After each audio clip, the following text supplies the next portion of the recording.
I-elevate natin yung simpleng fried fish. Nag-pre-boiled na ako ng 1 kilo na galunggong and then I added 2.5 squares ng tofu. This is to add ng quantity dun sa ating pre-boiled na fish. And then I added 3 carrots na shredded. Mas madali kasi kung i-shred mo siya kaysa i-chop mo siya. And then I added 3 cloves ng garlic, teaspoon ng black pepper, and then half a teaspoon ng salt. I added 3 medium eggs, kasama yung white, and then flour, mga half cup ng flour yung nilagay ko dito. Once added na yung mga ingredients, you just have to mix this well para naman makita mo na yung consistency na hinahanap mo. So, yung consistency kasi na hinahanap ko is yung medyo watery.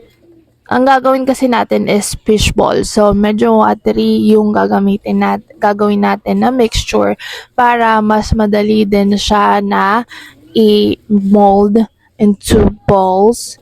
So, ito, medyo dry pa yung nagawa ko dyan. So, I added about 1/4 cup ng water para makuha ko yung consistency na hinahanap ko. Once you added the water, mix mo lang ulit hanggang makuha mo na yung consistency. And pag ready na siya, preheat your pan and then maglagay ka na rin ng cooking oil para maprito na natin yung ating fish balls.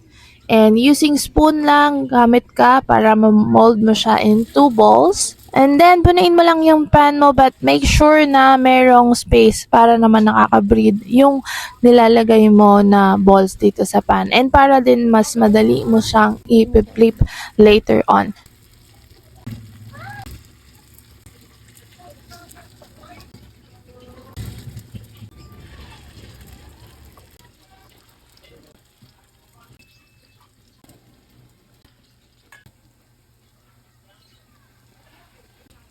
Wait mo lang na mag-golden brown and then flip mo na each side.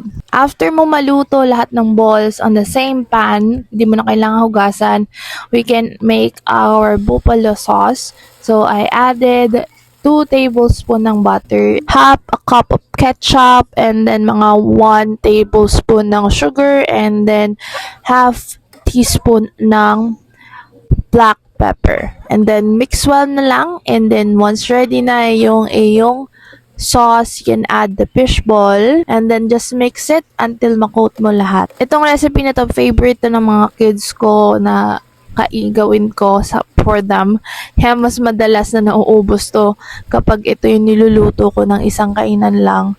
Kung hindi mahilig yung kids mo sa fish, na regular fish lang, itong recipe na to ang makakatulong sa'yo para mapakain mo sila ng fish kasi nga hindi nila makikita na fish yung ginamit mo. Healthy pa tong recipe na to kasi nga ang ginamit natin is fish, nag-add din tayo ng tofu, and meron din tayong carrot. For more easy recipes, follow mo na ako.